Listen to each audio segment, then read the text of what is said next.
Ya estamos en modo navideño.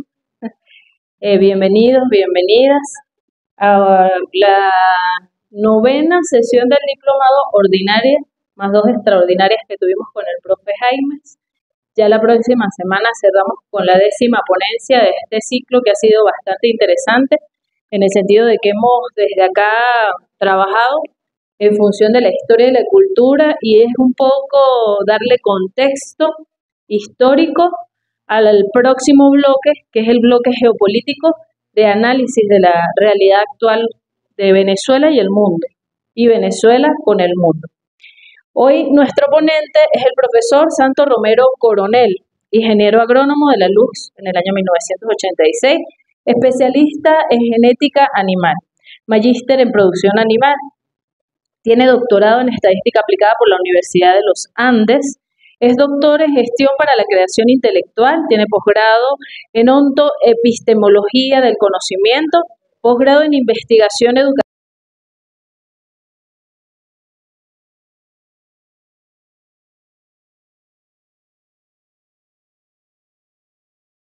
NFA de la UPTM Clever Ramírez, coordinador del posgrado en ontoepistemología del conocimiento, director, editor de la revista postdoctoral Miradas Ontoepistemiversas, conferencista del PNFA PROEA en los seminarios Teoría del Conocimiento, Teoría de la Mente, Conocimiento Pertinente para América Latina, Seminario Etnográfico, Pedagogía Crítica, docente postdoctoral en el Seminario de Procesos Plurimetodológicos y Multidimensionales en la Investigación Científica.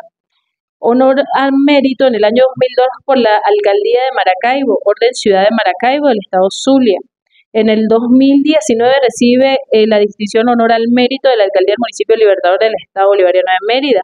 En el 2023, en el marco del Día del Profesor Universitario, recibe la distinción Honor al Mérida por el Consejo Municipal, Honor al Mérito por el Consejo Municipal Libertador del Estado Mérida. Tiene más de 20 publicaciones en revistas científicas indexadas.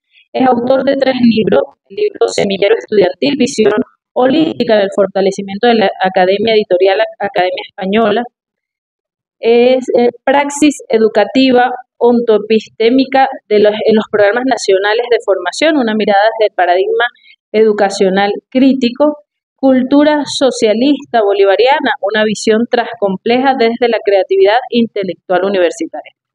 Es tutor, asesor, jurado de más de 50 trabajos de investigación, de maestría y de doctorado. También es parte del equipo del comité organizador y asesor de este diplomado.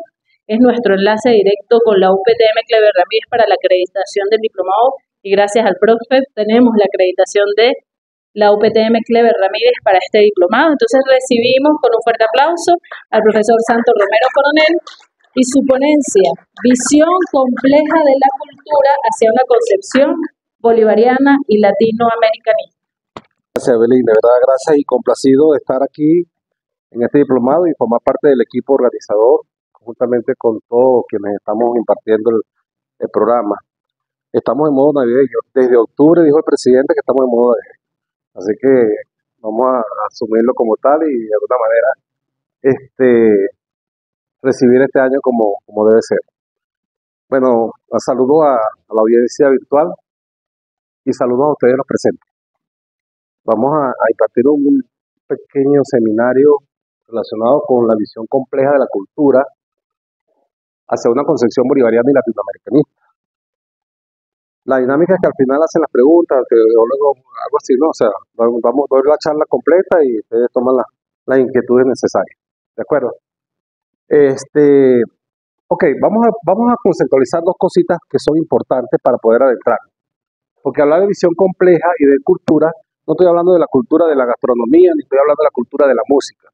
Estoy hablando de la cultura psicosocial, nuestro comportamiento diario en el día a día y el quehacer que hacemos. Esa es la cultura que estoy hablando. Es decir, vamos a hablar de una cultura desde el punto de vista antropológico, ¿ok? Que es ese fenómeno que de alguna manera nosotros interactuamos en el día a día con la gente, ¿ok? Y por supuesto hay otro concepto que tiene que ver allí, que es esa palabrita compleja, Porque la palabra compleja tiene una concepción que pareciera que la gente dice eso es complicado. ¿Sí? Es decir, han satanizado el término de complejidad con un término de complicación. Y no es así. La complicación es natural.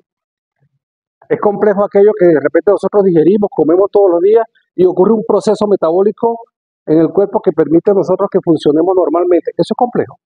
Por lo tanto, es natural. ¿Sí? Es decir, no satanicemos el concepto, por el contrario, todo en la vida es complejo. Y esa complejidad hace que nosotros nos comportemos de alguna manera en función de ese aspecto social que quiero interactuar. Susana, por favor, vamos a comenzar con la primera. Cuando hablamos de la complejidad se presenta con esos rasgos inquietantes de lo que es enredado, de lo que es inexplicable, del desorden, de la ambigüedad, de la incertidumbre. Es como ese hombrecito que va caminando por allí y no sabe por dónde coger. ¿Ok? Es una forma casualmente de ver la vida complicadamente. La complicación la tenemos nosotros en la mente. Somos nosotros quienes cuestionamos el asunto y el asunto no es complicado. Somos nosotros que lo estamos complicando. ¿Qué es complejo? Sí, es complejo, por supuesto. Todo en la vida es complejo. Y vamos a profundizar un poquito en esos términos para que entendamos ese comportamiento de cada uno de nosotros.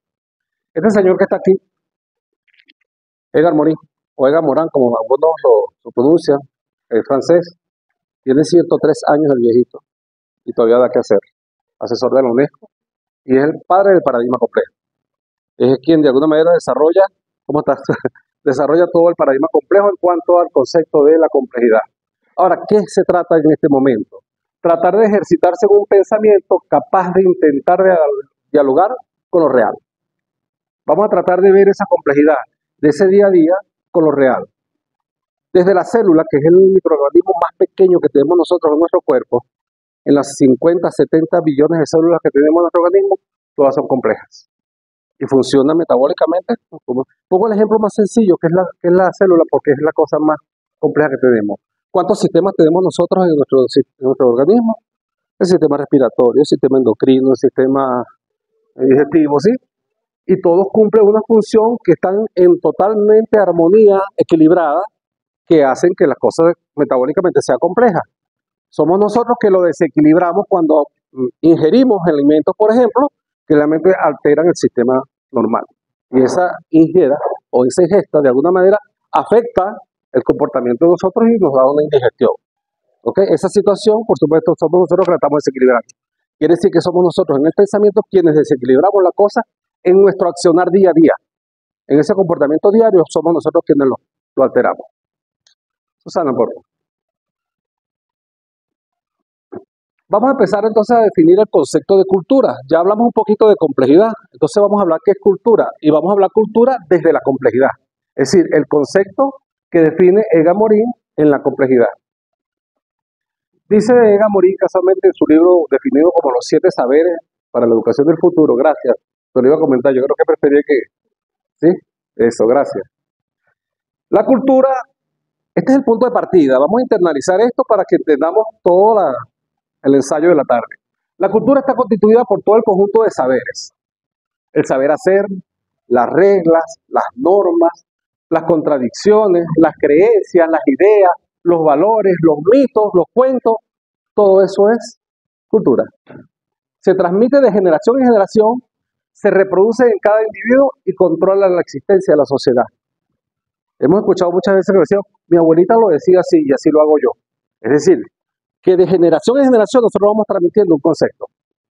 Y ese concepto lo vamos viviendo y lo vamos rescatando en cada generación. Es por eso que dice, se establece una relación de triada conformada por la persona, el individuo, el proceso y la sociedad misma. Esa triada constituye una interacción que es la certificación de una cultura. El andino en su particularidad tiene una cultura muy diferente a la del maracucho, en Venezuela mismo, y diferente a la del oriental, y diferente al del centro del país, aun cuando todos somos venezolanos. Es decir, son subculturas que hay de una cultura nacionalista, pero se diferencian en algunas cosas muy particulares. ¿Ok? Eso marca la diferencia cultural o sociocultural en cada región. Y nosotros de alguna manera, independientemente de que esté en el centro del país, en el oriente o en los Andes, mi proceso de cultura responde siempre a este concepto. A los cuentos, o sea, uno dice, no, pero es que los andinos son así, claro, ellos han repetido a lo largo de las generaciones el proceso sociocultural en todo lo que hacía. Lo que hacía mi abuela, lo que hacía mi papá, lo que hacía, y así sucesivamente, vamos transmitiendo ese concepto. ¿Ok? Ya entendimos ese punto de partida. Ese concepto nos da a nosotros de que el ser humano es una unidad totalmente compleja. Es totalmente multidimensional el ser humano. Nosotros somos físicos, somos biológicos, hay un proceso metabólico interno, somos espirituales, tenemos nuestras propias creencias, y aquí voy a hablar de creencias y no quiero pretender cambiar las creencias de nadie, al contrario, se respeta eso, pero forma parte de la cultura. Somos psíquicos, emocionales, afectivos, las cosas que nos embargan, nos hacen llorar, nos dan tristeza, son emociones positivas, emociones negativas, todo eso forma parte del ser humano. Pero a su vez interactuamos en una sociedad que es totalmente histórica, una sociedad que es económica, vivimos la crisis de la situación económica, vivimos la crisis del transporte, vivimos la crisis de la situación que vivimos todo el día con el amigo, es decir, ese contacto directo con la sociedad permanentemente nos encuentra como una parte de esas dimensiones. Es religiosa. Nosotros podemos estar en un sitio y estamos escuchando dentro de un lado un templo evangélico, de personas que están orando por sus creencias, ¿verdad? Y hay unos que le ponen un micrófono a todo volumen y se escucha por ahí por el campo. Se ve mucho en las zonas rurales. Otros que están en la iglesia católica y así sucesivamente. Si a la religión nos referimos, es decir, cada quien tiene su respectiva creencia y eso se respeta. ¿Ok? No tratar de embargar el concepto de otro, pero forma parte del contexto global de la dimensión cultural de la sociedad. Es económica, es política, es social, es religiosa. Y nosotros como tal vivimos dentro de ella, por lo tanto vivimos en un mundo complejo, pero no, es normal. O sea, ese mundo complejo nos hace casualmente de que el hombre como ente social que es, nunca puede vivir aislado de la sociedad donde él se desarrolla. Y esa sociedad es compleja, por lo tanto yo soy un hombre complejo. Y todos somos seres complejos. ¿Sí? Tenemos ya el punto de partida, un concepto de complejidad, que es complejidad y una situación multidimensional, tanto en el ser humano como en la sociedad misma. ¿Sí? Dale. Ahora sí bien, vamos a entrar de lleno en el problema que tenemos nosotros con nuestro problema cultural. Me voy a permitir irme muy lejos, pero lamentablemente esta situación nos enmarca todavía la historia. Es decir, la visión de la filosofía vista por este señor, voy a tratar de ubicarlo aquí con el dedo, el alemán Cristóbal Celerius, una visión totalmente positivista. Él dividió al mundo en 4 etapas, o 4 edades. La edad antigua, que nace 4000 años antes de Cristo, según dice la literatura. La Edad Media, que inicia cuando cae la Roma occidental, por allá por el 476 años después de Cristo. La Edad Moderna, que inicia cuando termina la Media, en el 1453, la caída de Roma Oriental. Luego, en el 1789, aproximadamente, con la Revolución Francesa o la muerte del filósofo Immanuel Kant, o cuando se dio la independencia de Estados Unidos, viene la Edad Moderna y la Edad Contemporánea. Pero paralelo a eso también hubo un modelo histórico que nos lo dio Carlos Marx, manifiesto del Partido Comunista, y el producto de partida de todo lo que es el modelo socialista a nivel de la Unión Soviética, que fue el primer país que en 1917 establece el sistema socialista, y posterior a eso, pues por supuesto vinieron todas las aperturas a este proceso político, donde nosotros formamos parte de él. Él estableció una comunidad primitiva, una esclavista, un feudalismo, un capitalismo y un socialismo. Este mundo está enmarcado dentro de este mundo, si se quiere. Todo este mundo está montado en este mundo. Me pregunto, ¿será verdad estas cosas? Nos las dibujaron y nos las metieron en la historia. ¿Será verdad? 4000 años antes de Cristo, sabemos que hubo civilizaciones 11.000 años antes de Cristo. Y ya hablaban, ya tenían escritura. Los jeroglíficos de la época. Ya en la pintura rupestre se consiguieron 45.000 años antes de Cristo escritos de esa civilización. Entonces esto no es tan verdad, estos 4.000 años antes de Cristo. Hay una mentira ahí ya establecida. ¿Dónde está el problema del asunto y por qué traigo la gráfica? Esta Edad Media, que duró 10 siglos, fue la Edad Media donde Lamentablemente se impuso el poder feudal, se impuso la iglesia como modelo económico, era el Papa quien determinaba las directrices políticas, económicas y sociales de ese mundo. Y de alguna manera allí se estableció la Inquisición. El que no creía en la iglesia iba para la Inquisición. Las cruzadas. Es decir, elementos que hubieron millones de muertos a lo largo de esos 10 siglos. ¿Qué es lo triste de todo eso? ¿Qué dice aquí? No, aquí no lo dice. Cuando termina la Edad Media, esta Edad Media es en 1542, por allá, llega Cristóbal Colón. Y Cristóbal Colón, que ojo, la colonización no viene por el apellido de Colón, ¿no? La colonización es sencillamente la subyugación de un país sobre el dominio de otro. Nada tiene que ver con el apellido, ¿no? Por si acaso. Pero bueno, hay que hacer la salvedad. ¿Ok? Voy a hablar literalmente y me perdonan la expresión. Voy a hacer así como criollo. Estos 10 siglos de cultura europea nos las metieron completico. Fue lo que trajo Colón para acá. El descubrimiento de América, o el famoso descubrimiento de América, porque no nos descubrieron, nosotros estábamos aquí, o el encuentro de los mundos, como se establece ahora en este proceso político, que es el deber ser. Este señor, Cristóbal Colón, lo que trajo fue prácticamente una concesión de este modelo para acá. En esta época moderna, y se estableció en América una cultura totalmente europea. Lamentablemente. O afortunadamente. Algunos dirán, bueno, tenía que pasar. Entonces esa concepción sociocultural que vino de Europa es la concepción que nosotros civilizatoriamente la tenemos, traída casualmente de ese proceso de colonización que se dio. Y es un poco lo que vamos a hablar para que veamos por qué la cultura se da. Sigue metiendo el mapa. No quiero ahondar en los detalles que ocurrieron aquí, ni mucho menos, porque no es el propósito de la tarea, sino tratar de ver que este concepto de la Edad Media fue lo que... Y yo me pregunto, ¿será que la Edad Media se terminó? ¿Será que el feudalismo se terminó? ¿O es que la reina Isabel no se murió el año pasado?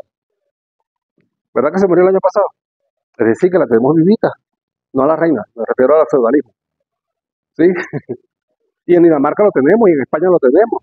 Es decir, que la concepción feudal establecida en este modelo lo tenemos aquí en la contemporaneidad, culturalmente hablando.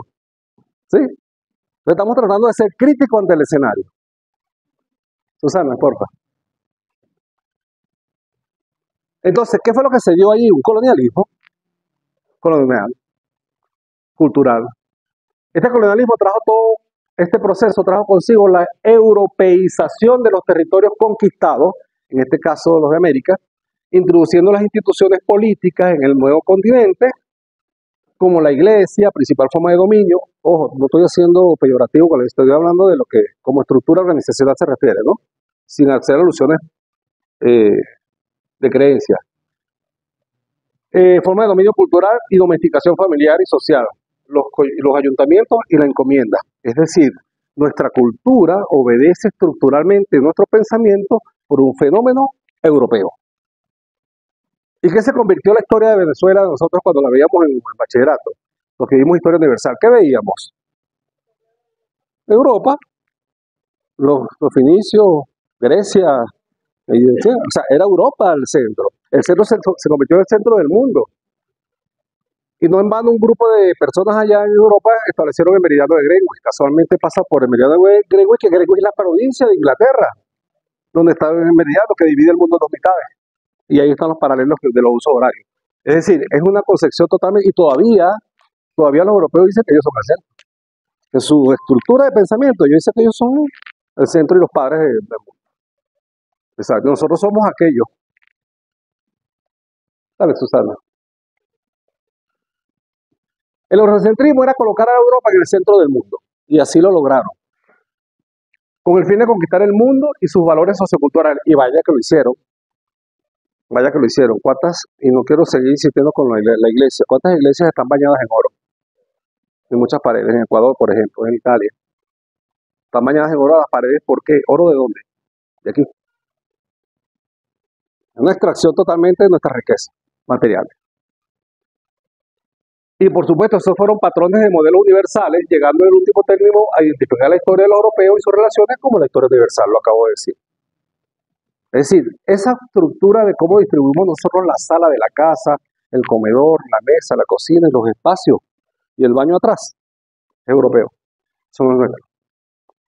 Pero así vivimos, y tenemos siglos viviendo así. ¿Sí? Y de alguna manera, nosotros tenemos un sentimiento que es la intención de Belín, de este seminario, de sembrar ese sentimiento latinoamericanista. Pero si nos salen las hijas o las nietas con los ojitos verdes, mi amigo allá, Carlos, que tiene los ojos claros, cuando salen los ojos verdes, entonces me sale así como que la emoción, ¿verdad? Se nos sale lo europeo por detrás, ¿cierto? Y decimos, no, pero es que mi tatarabuelo era español. No lo hemos dicho, ¿sí? Porque tenemos por dentro esa sangre arrastrada del europeísmo que lamentablemente todavía no está en el pensamiento. Y ese niño, ese nieto es bonito, el otro no es bonito, ese sí es bonito. Pues tiene los ojos claros, ¿cierto? ¿Cierto o no? Es una práctica cultural que lamentablemente la llevamos arraigada. ¿Entiendes? Y mejoró la raza, sí dice, exactamente. Bueno, por fin vamos a mejorar la raza. Y si llega la muchachita con un noviecito, tiene los ojos verdes, está para mejorar la raza. O sea que los ojos verdes sí es el bonito. Este color, no.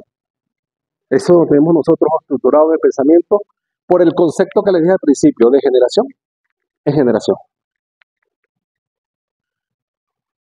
Inventaron la palabra raza, el racismo, el patriarcado, la idea de progreso son elementos que reafirman ese discurso colonial. La raza no existe. La palabra raza no existe. Identificamos la raza para identificar tú eres negro y yo soy blanco. Y hay una diferencia metabólica, inclusive de condición fisiológica y biológica en que tú eres negro y yo soy blanco.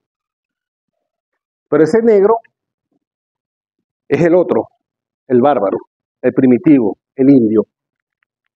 Así nos construyeron. Y el blanco, por supuesto, es el cosmopolita, la ética social. Lamentablemente tenemos ese pensamiento todavía.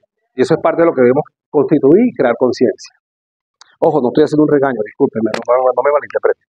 Estoy sencillamente haciendo una reflexión crítica sobre el concepto. ¿Ok? Bueno, terminamos con el europeísmo y ahora viene el neocolonialismo. Otro concepto que se introduce y representa la práctica geopolítica, la cual utiliza el mercantilismo, la globalización, la transculturización y esta última como forma de imposición ideológica, desarrollada también ¿qué? A través de la radio, la prensa, la televisión, las redes sociales. Es decir, llegó a Estados Unidos, pues. Salimos del europeo y llegó a Norteamérica. A hacer un proceso de invasión transcultural. Les voy a hacer un ejemplo, me van a permitir que yo les ponga un ejemplo a ustedes rapidito, para que vean que estamos neocolonizados. Menciónenme una ciudad de Estados Unidos, ciudad o estado de Estados Unidos, profe, por favor. Una ciudad cualquiera. Washington, Baltimore, dame uno cualquiera. Utah, Boston, Iowa, San Francisco, y podemos repetirlo, ¿verdad? Ok, menciónenme, vamos a hacer el mismo ejercicio, pero que lo mencionen de Irán. Dime los estados o ciudades de Irán. No saben, ¿verdad? De la India. No, ¿verdad? De China. Shanghái, y eso porque ahí estaba el video. ¿Sí? Pero son escasos, o sea, está bien, pero son escasos. Es decir, lo que quiero acotar es el hecho de que nosotros podemos hacer este ejercicio y repetimos el de Norteamérica y lo repetimos varias veces. Lo sabemos. Por un problema transculturizado. Claro. Sí. Exactamente. De hecho, en el argot beisbolístico, nosotros hablamos del right field, del center field, del catcher, del pitcher. ¿Ok? No hablamos en el lenguaje castellano. Exactamente. El tabarato valedor, ¿te acuerdas? Entonces hay una condición que nosotros la tenemos el día a día. Si tú abres la puerta, decía allí open the door. O sea, abre la puerta. O close the door, o sea, cierra la puerta. O sea, y la terminología del idioma inglés, válido que está internacionalizado, toda la educación, todo está escrito en inglés, eso es cierto, pero forma parte, bueno, ¿qué celebramos ahorita el 1 de noviembre? Halloween, no, esa llama no es nuestra. Esa llama, esa calabaza no es nuestra. Nosotros tenemos una llama.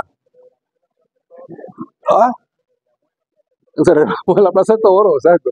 Entonces ese Halloween es una cuestión norteamericanizada. Y por supuesto utilizamos las redes sociales como mecanismo casualmente de infusión hacia un proceso de colonización del pensamiento, lamentablemente. Entonces estamos colonizados. Ciertamente que nosotros desde el punto de vista de la independencia, desde Simón Bolívar, ya tenemos 200 años, se dio un proceso de independencia y que de alguna manera, con todas las dificultades y todo, bueno, aquí estamos y estamos batallando y estamos de pie, como dice el dicho político. Sin embargo, en el caso de los otros países, por lo menos África, se dio la independencia se dio después que nacieron las Naciones Unidas. Entonces en el 48 se empezaron a dar algunas independencias, sobre todo en el norte de África, Argelia, Kenia, o sea, todos esos estados de África. Pero siguen colonizados. ¿Sí? Es una concepción que sigue colonizando el pensamiento. Entonces ya entendemos el concepto de que lamentablemente nosotros en nuestra mente tenemos una cultura transmitida de generación en generación. ¿Sabes, Susana? El fin de este proceso neocolonial es establecer los valores de una sociedad dominante en una sociedad determinada periférica. En este caso nosotros somos periféricos o dependientes, adoptando las costumbres que no son propias del país colonizado. Todo ello con el fin de apropiarse de sus tierras y su riqueza. Valga decir, ¿qué tenemos nosotros? No solamente petróleo, oro, gas, bauxita, tierras raras, agua, esa era la última que quería decir. La más importante, agua, porque las próximas guerras que vienen son por agua. Entonces, imagínense lo que estamos. Entonces quiere decir que nuestra concepción lamentablemente está, y todavía nosotros estamos ahí por ahí, algunos avalando la invasión y que venga todavía nuevamente la derecha. Estamos tratando un proceso de colonización. Y, sí. Enrique Dussel, filósofo mexicano-argentino, murió creo que este año o el año pasado. Este año fue que murió. Dicen, los españoles nos robaron pequeñas cosas, ahora nos roban hasta el alma. Necesario hacer un proceso de revolución que permita la descolonización del pensamiento, y se trata de un proceso de siglos, y esto es lo que se llama descolonización epistemológica. Es decir, tenemos que empezar a descolonizarnos nosotros mentalmente, porque si yo pienso de una manera, actúo en consecuencia. Si yo me descolonizo en la mente, entonces mi forma de actuar va a ser en función de lo que estoy pensando. De eso se trata. ¿Cómo descolonizarnos? Bueno, vamos a ver cómo lo vamos a hacer. Por supuesto, es un proceso de siglos, ¿no? En este proceso cobra importancia la filosofía, entendida como el conocimiento, el saber, ¿ok? Definida como por la liberación, vista desde el pensamiento crítico por su contenido político, económico y psicológico. El asunto no es hablar de manera que brinde un horizonte a largo plazo, pues una revolución que no llega a una descolonización del pensamiento, toda la vida seguirá siendo una colonia. Me pregunto o le pregunto, ¿estamos colonizados? Estamos colonizados. Hay que admitirlo, Y estamos en pañales en la revolución, ¿ah? Súper colonizados. Y en la revolución estamos en pañales, o sea, apenas tenemos el proceso del 99 para acá, y lamentablemente dentro de ese proceso hemos tenido unas guerras desde el punto de vista político que no nos ha permitido avanzar. ¿Sí? ¿Perdón? Bueno, a los quitacolumnas nunca falta. Sí, demasiado. Pero más allá de que eso existe, por supuesto que los infiltrados existen, pero es que tenemos una guerra de frente. O sea, ahí el que está oculto, pero también el que está... Y que el avance que debería tener la revolución en estos momentos, pues pudiese sido mucho más. Pero lamentablemente no se ha dado. Y bueno, aquí estamos sobre la marcha. Descolonización del ser y descolonización cultural. Es decir, si yo logro descolonizarme del pensamiento, allá, del ser, entonces yo logro una descolonización cultural. Estos son dos conceptos que no pueden verse de forma aislada. La descolonización del ser empieza por el pensamiento y este se refleja en el accionar de la persona. Si yo pienso de una manera, ya le dije, actúo en consecuencia. Lo que constituye la actitud dentro de la sociedad, quien finalmente certifica la sociedad. Permiso para tomar Esa descolonización del pensamiento, vamos a ver cómo la acotamos. El pensamiento socialmente se desagrega en diferentes estados de conocimiento, estableciéndose 7 formas de conciencia. ¿Qué es un pensamiento? Antes de entrar en la lámina, a ver quién me dice que es un pensamiento. ¿Dónde tenemos nosotros las neuronas? ¿Y dónde más? En el intestino. En el intestino tenemos neuronas y que están también reaccionando. ¿Cómo explicamos nosotros que esas chispas eléctricas que ocurren en el pensamiento, que son electrones, que están haciendo chispas allí, se convierten en pensamiento? El pensamiento parte del lenguaje. Son neuronas. Y el cuerpo humano tiene más de 100.000 millones de neuronas que están en constante chispa. Ese pensamiento está allí permanentemente activado, inclusive cuando dormimos. Cuando dormimos estamos soñando, el pensamiento, el cerebro está funcionando y está actuando el cerebro. Pero como tenemos 3 estados, el estado consciente, el estado subconsciente y el estado supraconsciente, de este último no voy a hablar, es otro tema, pero vamos a hablar del subconsciente. El subconsciente es el CPU de la máquina.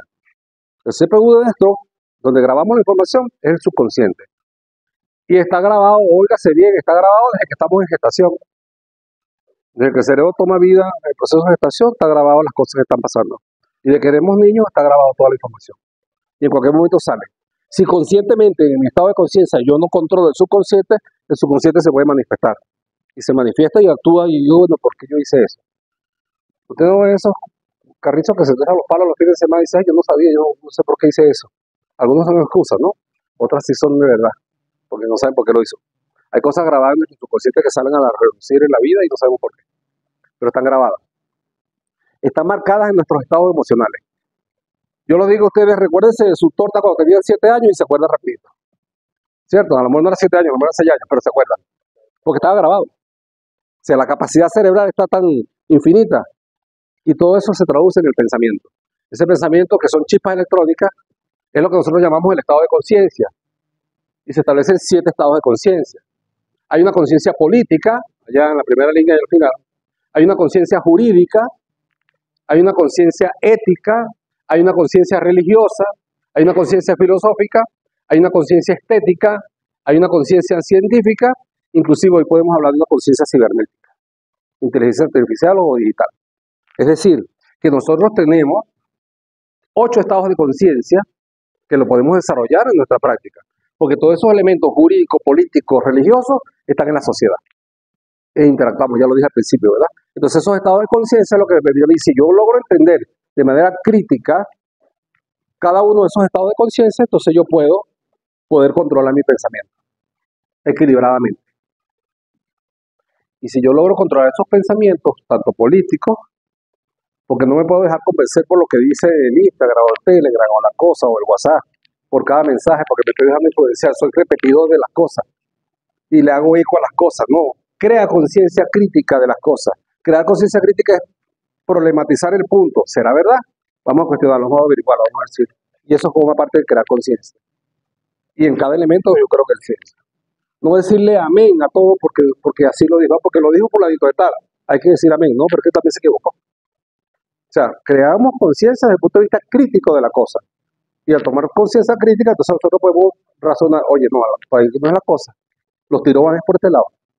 Entonces cada quien tiene su opinión. Profesor Sana. Esta narrativa, desde el punto de vista cultural, pretende extender un pensamiento crítico en América Latina. ¿Cuántos países hay en América Latina? ¿Quién me lo dice? 14. ¿Quién da más? ¿30 y qué? 32. ¿Están buscando por ahí? No se vayan a copiar.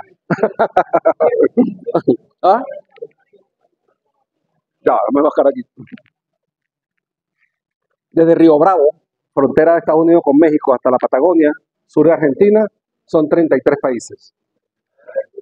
Vaya de crédito. 33 países que constituyen los países, cuando hablamos de Latinoamérica, estamos hablando de los países de habla hispana, que fueron de la misma colonización dado por... Sí, África tiene más países, de verdad. No me acuerdo cuántos tiene África. 40 y pico, sí, algo así. 56. No me acuerdo cuánto, 56. Gracias, de verdad que no me acordaba.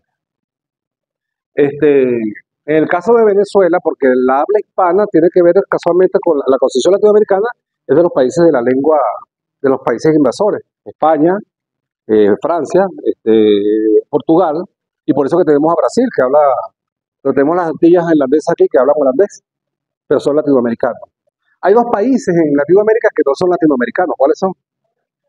¿Ah? Belice, habla inglés, Surinam y la Guayana Esequiba. No, son Surinam y la Guayana. La Guayana Esequiba. Pero Belice creo que no habla inglés. ¿Habla inglés? Ah, bueno, tenía esa confusión. Que son países de habla anglosajona, que es el inglés. Y es por eso que no entran dentro de la Constitución latinoamericana. ¿Ok? Pero bueno, importante saberlo porque estamos hablando de un latinoamericanismo. Es decir, en América Latina, de manera de tomar conciencia filosófica y epistemológica. Cuando hablamos de epistemología, estamos hablando del conocimiento que se refleje en el accionar ético-moral del ser, de cada persona, visto en un horizonte de largo plazo, resaltando y rescatando los valores nacionalistas, la identidad cultural propia de nuestros aborígenes y la esencia latinoamericana. Apartemos esa influencia que tenemos en Estados Unidos, rescatemos la nuestra. ¿Cuántas cosas hermosas hay por aquí? La mayoría de nuestras familias, que casi todos están en el extranjero ahorita.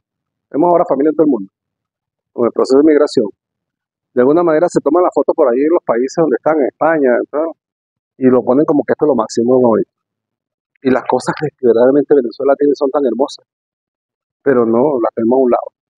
Porque aquellos sí, yo estoy en España, yo estoy en Europa, yo estoy en Estados Unidos.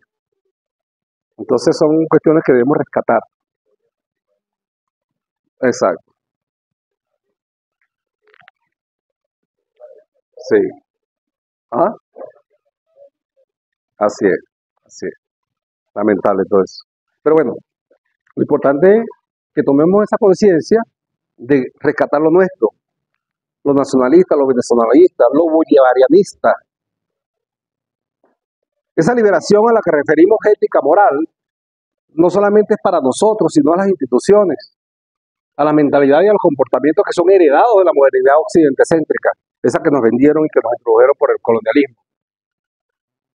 Colonial y globalizada de toda que condiciona el pensamiento, el lenguaje de los pueblos, y para ello es fundamental realizar una crítica de la modernidad colonial de Occidente que revele el poder de sus esquemas epistémicos y políticos. Es decir, yo me estoy moviendo, yo me estoy saliendo del... Ok.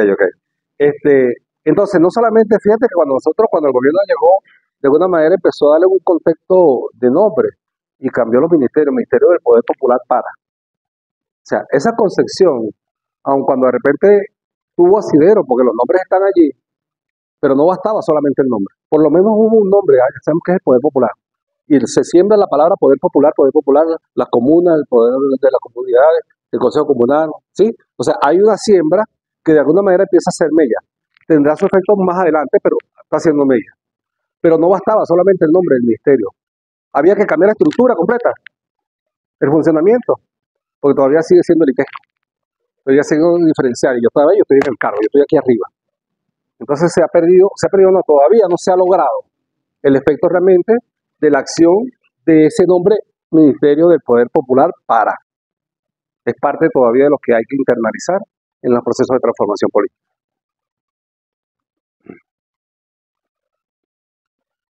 En el contexto venezolano hay una estructura social, y ya lo venimos mencionando en algunos elementos, política y económica, donde todos vivamos en similares condiciones. Eso es importante decirlo, aun cuando debemos poner las comillas, porque lamentablemente todavía existen diferenciaciones sociales, de clase, económica, ¿okay? Que marcan todavía la mella en el contexto. Pero eso es parte de lo que hay que ir transformando y cambiando. Todo ello como un hecho trascendental que se inicia, por supuesto, con la Revolución Bolivariana, fundamentada en la historicidad de Simón Bolívar, rescatando los valores nacionalistas de identidad propia, construyendo la unión de la América y la integración de los pueblos a través del denominado socialismo del siglo XXI. Es un concepto que debemos sembrar en nuestra conciencia y hacerlo praxis en nuestro accionar, para que de alguna manera porque cualquiera dice, bueno, pero una golondrina no hace verano. Sí, pero por lo menos cada quien hace su trabajo. Y el que cada quien hace su trabajo hace que la suma de todos los trabajos se multiplique en un proceso que mañana era como el señor que iba en el tren de un sitio de Europa, iba lanzando las semillitas por la ventana. Y decían, ¿para qué vas lanzando las semillitas? No importa, yo no lo voy a ver, pero algún día eso va a florecer. Y en el tiempo, pues, florecieron la autopista, la carretera. Sigue. Este proceso, por supuesto, se debe acompañar de la educación, y aquí estamos educando, ¿no es cierto, Evelyn? Es decir, este diplomado rescata de alguna manera un concepto y un sentimiento totalmente crítico que pretende de alguna manera ver una visión totalmente nacionalista, bolivarianista, nuestras amistades con los hermanos de Cuba, ¿verdad? La relación que debe sembrarse en cada uno de nosotros.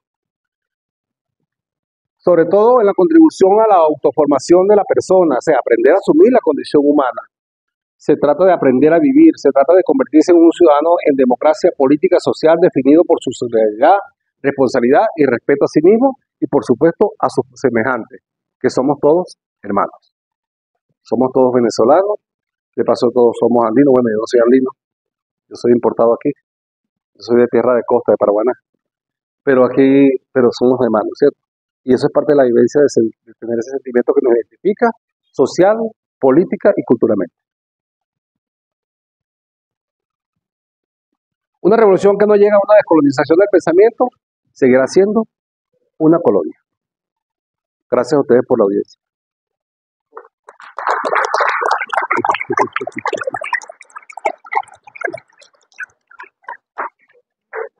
Fue corto, pero creo que fue preciso.